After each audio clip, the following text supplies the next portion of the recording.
Je m'appelle Anna. J'ai 25 ans et je travaille comme architecte. Tout en m'acquittant de mes tâches dans un cabinet d'architecture local, je passe mes journées de repos à me détendre en lisant des livres. Mon enfance a été incroyablement tumultueuse, ce qui contraste fortement avec ma vie paisible actuelle. Et la personne qui m'a apporté le bonheur n'était pas mes parents biologiques, mais ma tante qui est toujours joyeuse et débordante d'amour, de 12 ans mon aînée. Aujourd'hui, je souhaite évoquer les précieux souvenirs que j'ai eus avec elle. Enfant, j'ai été traité froidement par mes parents sévères, surtout en première année. Faire une erreur aussi simple. Ne penses-tu pas qu'il est embarrassant de ne pas obtenir une note parfaite lors d'un examen de première année, m'ont-ils grondé, et tout ce que j'ai pu dire, c'est que j'étais désolée. Ah, pourquoi un tel enfant est-il né chez nous, disait ma mère, déçue. Leurs soupirs étaient douloureusement déchirants.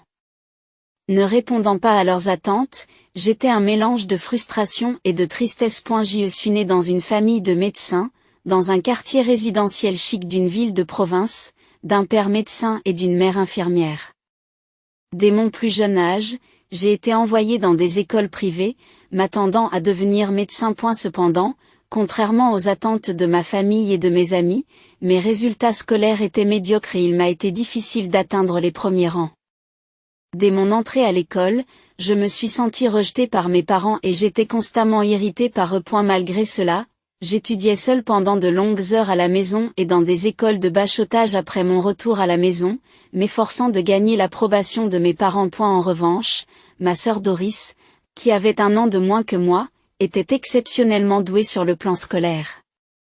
Dès le jardin d'enfants, elle apprenait des matières plus avancées que les miennes. Cela signifiait que si nous passions les mêmes tests, elle aurait de meilleurs résultats. Naturellement, mes parents ont été captivés par Doris et lui ont consacré la majeure partie de leur temps et de leurs ressources, ce qui m'a obligée à quitter le bachot avant la 2e année. Le fait d'être abandonnée par mes parents a été un choc, et je me suis plongée dans l'étude solitaire pour tenter de m'améliorer. Malgré ces efforts, mes parents me considéraient non seulement comme une élève médiocre, mais aussi comme une personne morose et recluse. Cependant, le lien entre nous, les sœurs, était fort et Doris m'a toujours adorée. C'était certes rassurant, mais mon dégoût de me sentir inférieure à ma sœur n'a jamais disparu.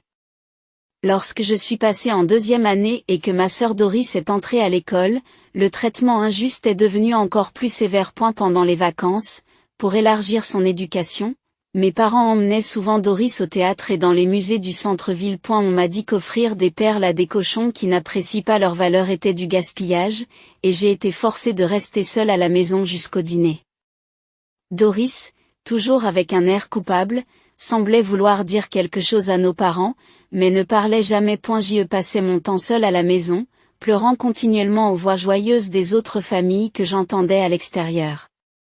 Me sentant inintelligente, je croyais que ni mon père ni ma mère ne se souciaient de moi. Pensant que l'amour des parents était tout, je me blâmais continuellement. Un jour, mes parents ont décidé d'emmener Doris seule pour une excursion d'une nuit dans un musée éloigné, pensant probablement qu'ils ne pouvaient pas me laisser seule pendant 2 jours. Le matin de l'excursion, on m'a réveillée à la hâte et on m'a emmenée dans un vieil appartement de la ville voisine. Là, mon père, d'un air mécontent, a sonné à la porte. Et une femme blonde échevelée a ouvert la porte. C'était Carole, la sœur beaucoup plus jeune de mon père et ma tante.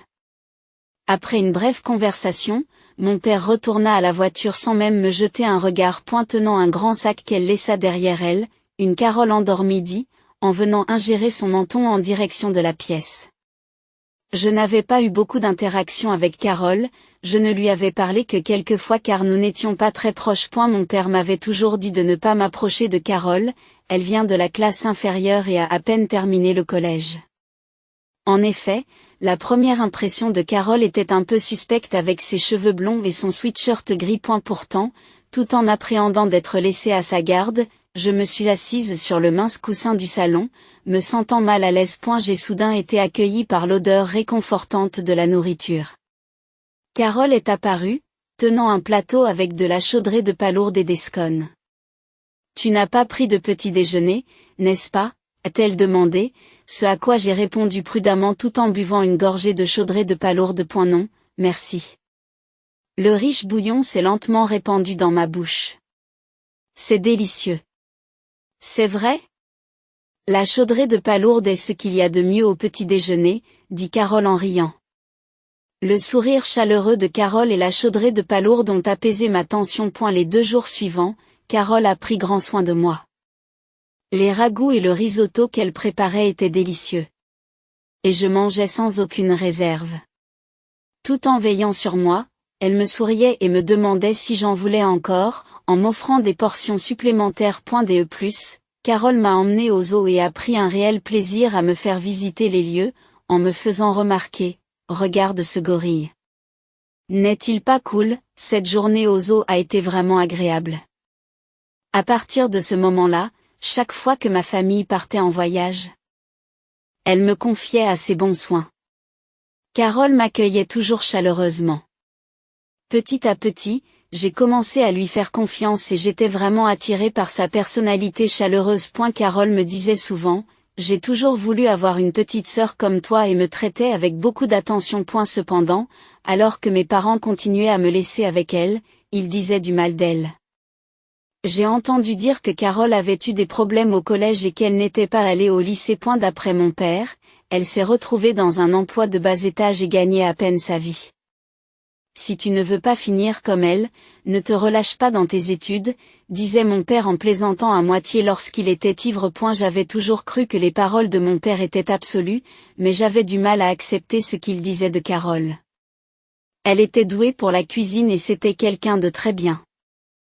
Je ne comprenais pas pourquoi on parlait d'elle de façon si négative. Et la différence de traitement entre mes parents et ma sœur s'est accentuée de jour en jour. Lorsque j'étais en 3e année, on ne me donnait que le strict minimum en matière de vêtements et de nourriture, évitant de justesse un signalement au service de protection de l'enfance. Bien que mes parents soient connus comme des notables locaux, les étrangers n'auraient jamais imaginé qu'ils étaient capables d'un tel comportement. Lorsque je me concentrais sur mes études, on me disait, « Tu es une nuisance si tu ne quittes pas la pièce, alors sors » et on me chassait dehors. Que j'étudie ou non, la situation était dure. Je n'avais pas le droit de rentrer chez moi avant la tombée de la nuit, sans amis ou adultes dignes de confiance, je devais passer mon temps à apprendre dans les parcs ou les bibliothèques. Cependant, le week-end, Carole m'accueillait chaleureusement. Carole était la seule à se soucier de ma santé. Un jour, alors que je mangeais l'omelette moelleuse qu'elle avait préparée, Carole m'a soudain fait une proposition. « Anna, aimerais-tu vivre avec moi ?»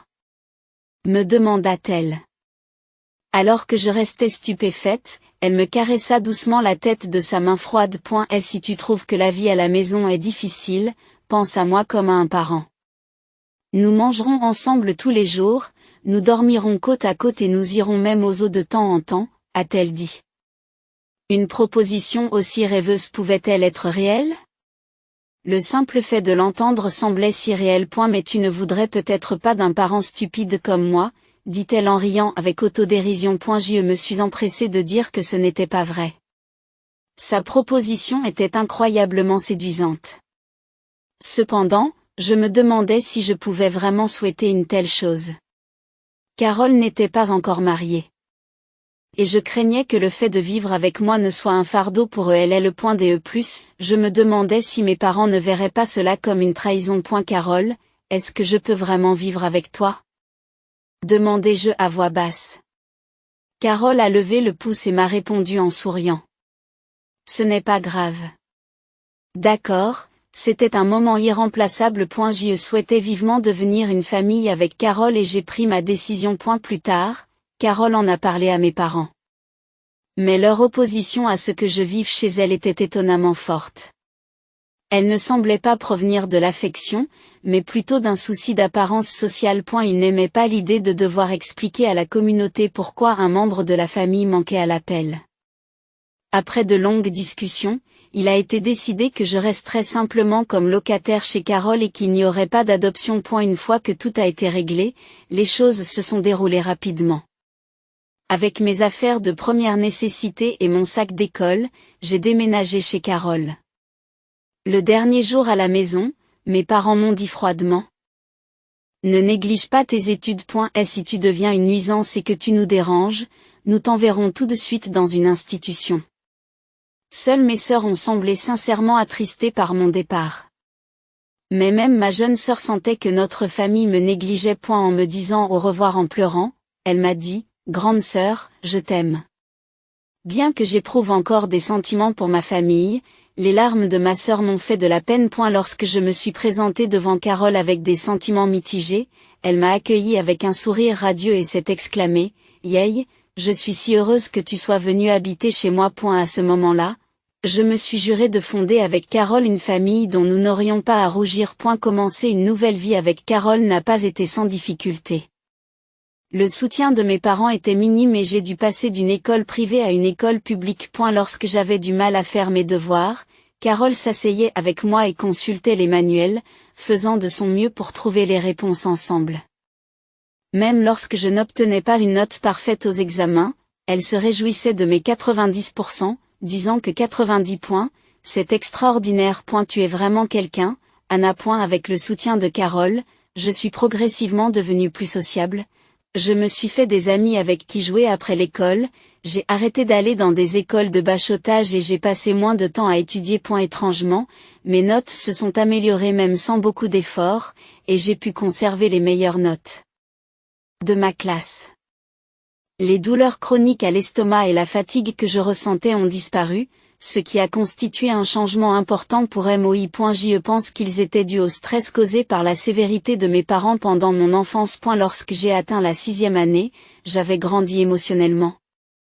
L'influence de mes parents commençait à s'estomper et je m'étais libérée de la vision étroite du monde qu'ils avaient créé. En grandissant, ma sœur a commencé à me rendre visite en cachette chez Carole.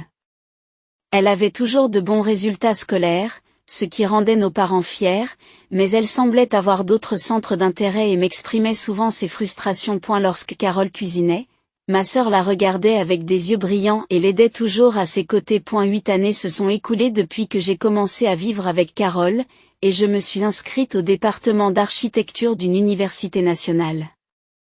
J'ai choisi cette faculté pour une raison particulière. Comme j'ai reçu une bourse, je n'ai pas eu besoin de demander un soutien financier à mes parents, et je n'ai pas non plus fait peser de fardeau sur Carole. Le jour où j'ai été acceptée dans l'université de mon premier choix, Carole a pleuré de joie et préparé mon plat préféré, la Dresda aux fruits de mer autour d'un verre. Elle a émaillé sa conversation d'anecdotes sur ses propres origines, révélant qu'elle était le fruit de la liaison de sa mère.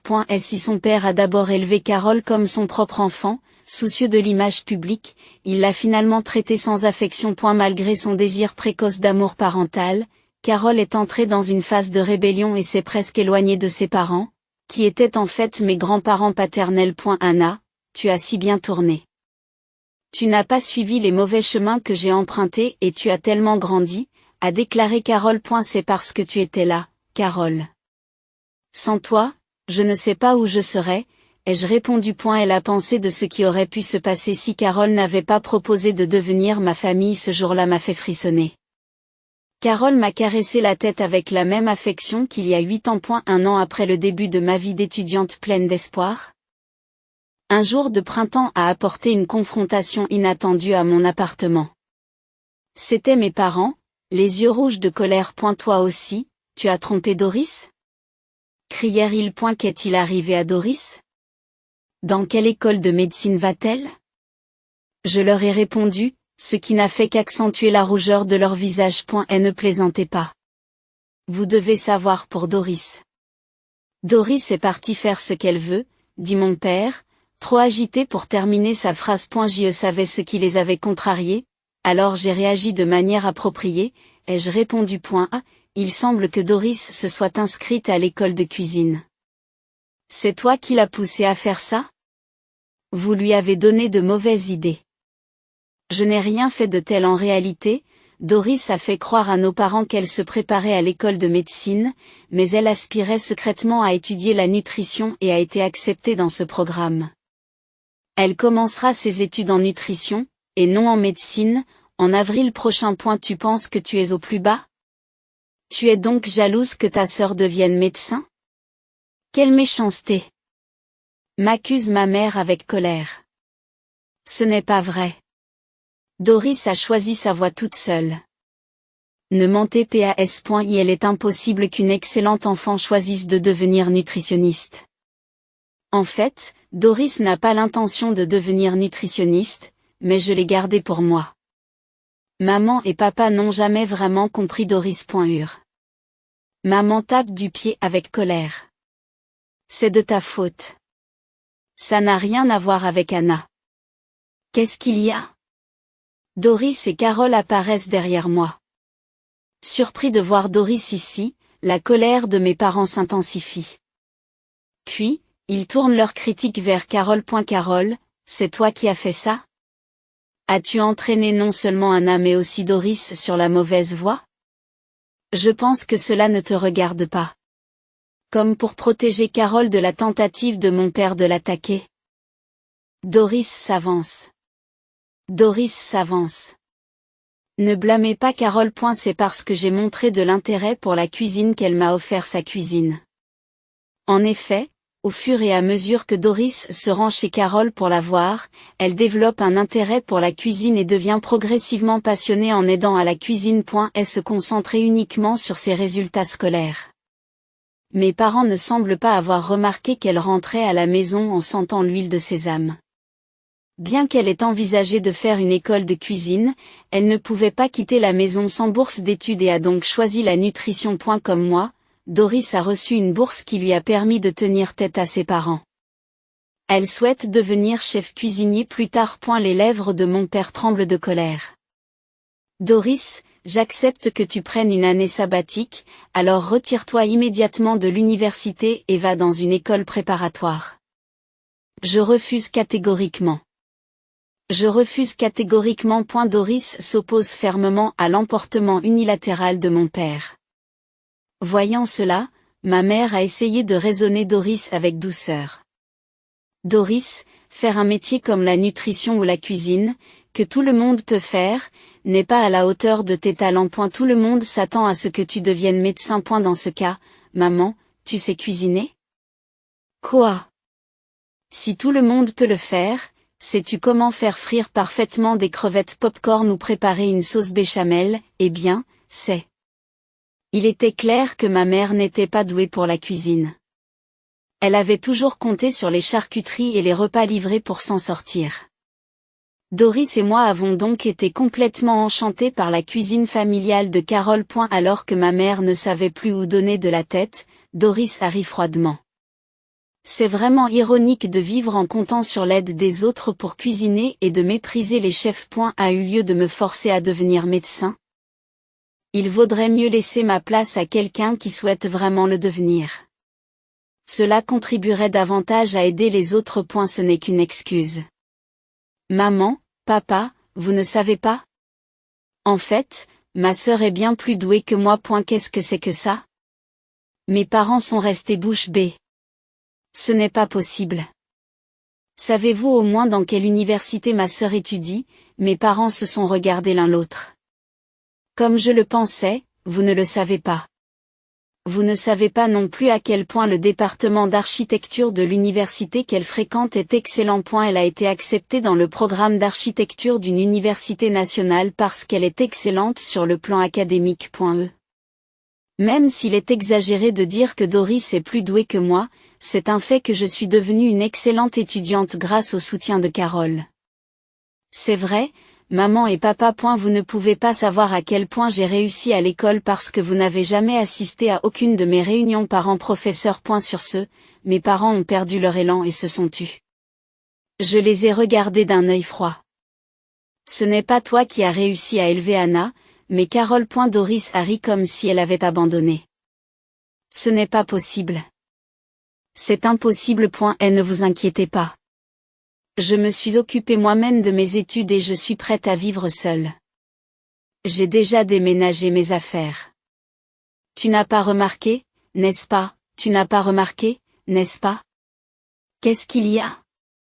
Les visages de mes parents, furieux il y a quelques instants, se sont vidés de leur couleur. Carole regardait la scène, l'air complètement lassée. Vous n'avez jamais été intéressé que par les notes. C'est dommage que vos merveilleux enfants n'aient pas été compris pour ce qu'ils sont. Eux. Se sentant humiliés, mes parents ont gémi d'inconfort. Être pris en pitié par Carole, qu'ils avaient autrefois méprisée, devait être l'humiliation suprême. Mais c'était la réalité.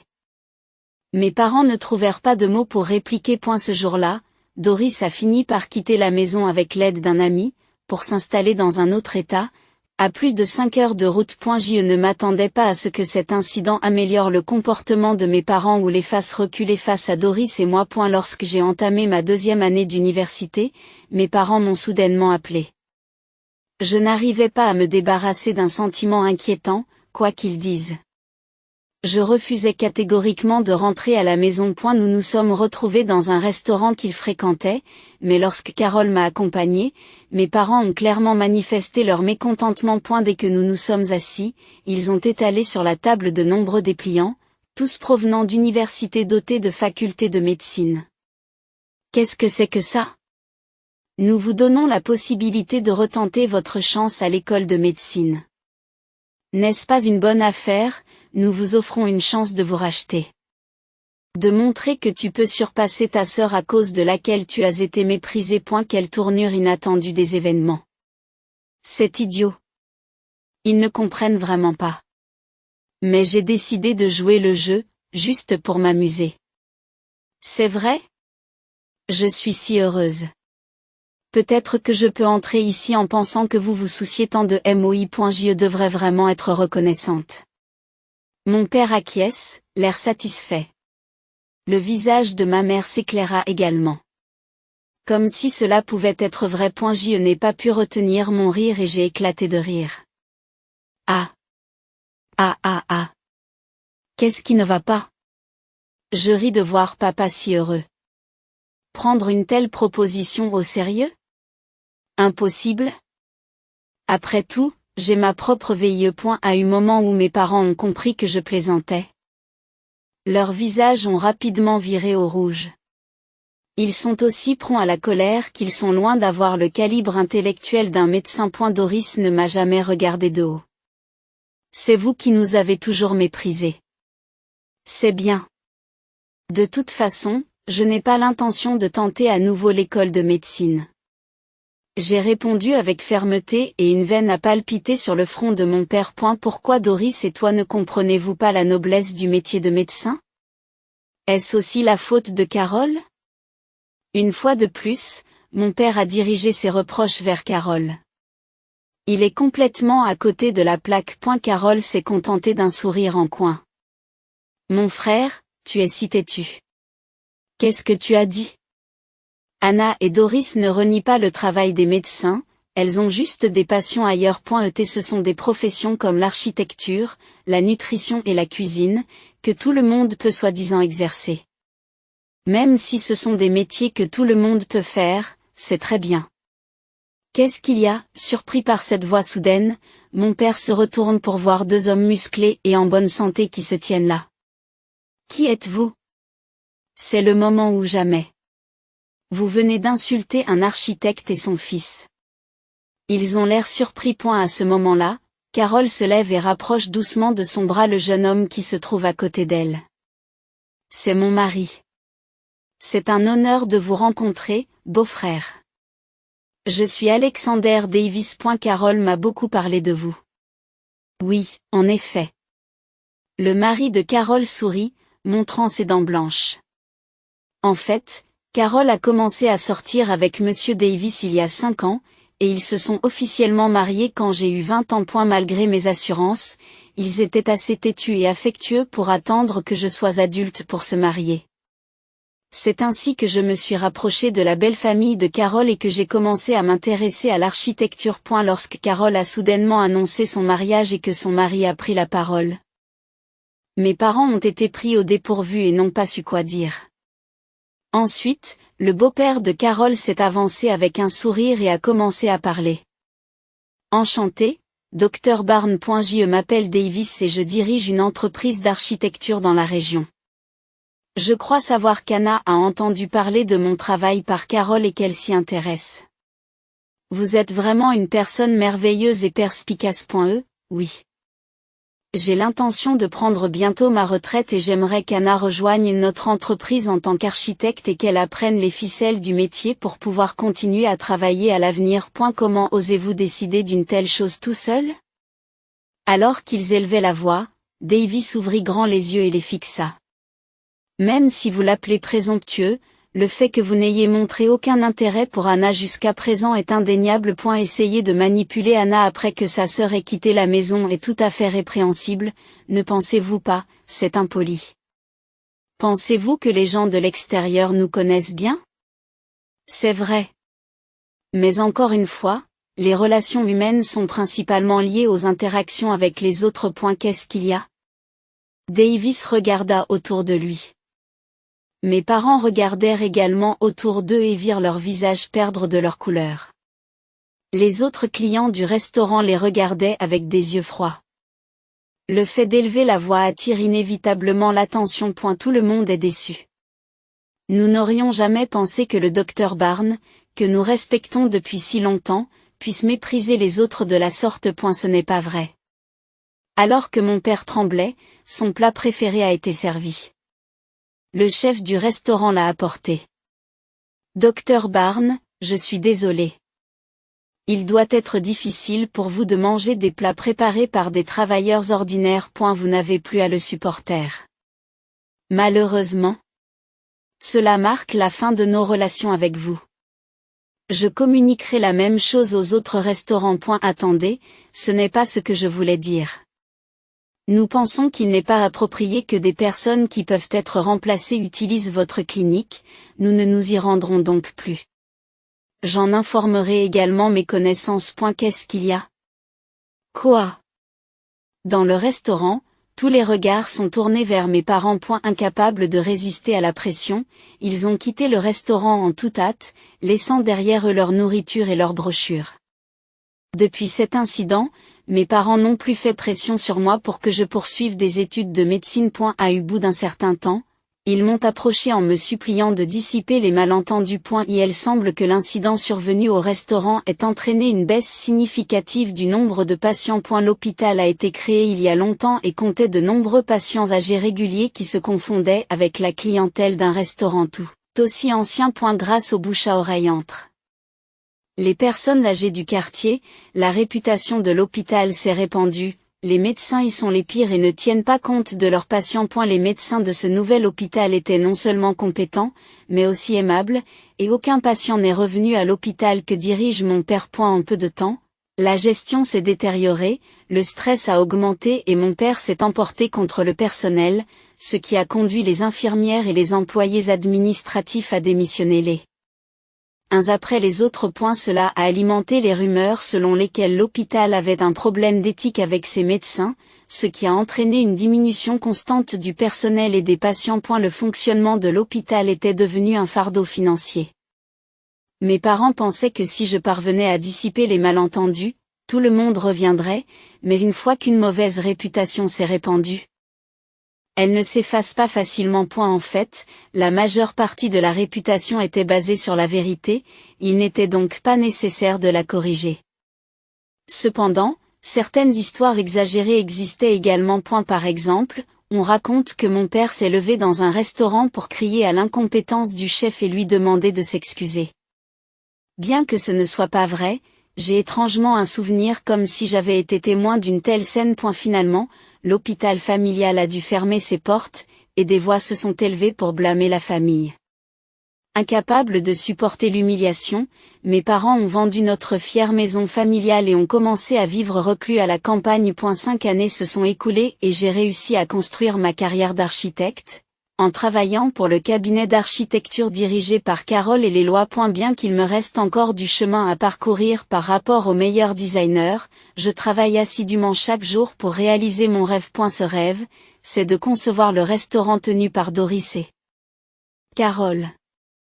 De plus, Doris et moi espérons ouvrir cet endroit une fois par semaine aux enfants du quartier. Tout comme Carole nous a sauvés, nous voulons rendre l'appareil aux enfants. C'est un souhait profond et un vœu de toute une vie pour nous, les sœurs. Soutenues par Carole et les collègues qui partagent ce rêve, je mène chaque jour une vie épanouie.